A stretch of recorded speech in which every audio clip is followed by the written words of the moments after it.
Hello guys, সবাই কেমন আছেন? দেখেন আমার হাতে একটি ZT ব্লেড A51। তো এই ফোনটি চার্জ নিচ্ছে না।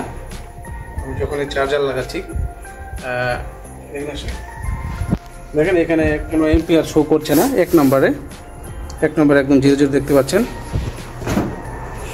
তো চার্জিং পোর্টটা আবার এখানে হেলে। তো আমি এখন এই চার্জিং পোর্টটি চেঞ্জ করবো, তাহলে আমার সঙ্গেই থাকুন।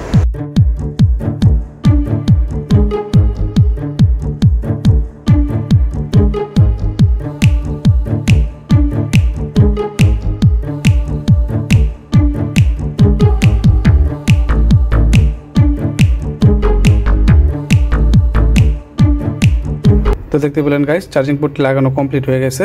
তো চার্জার লাগাইছি, 1% চার্জ নিচ্ছে এবং দেখুন এখানে 1 নম্বরে 1.1 চার্জ টানছে।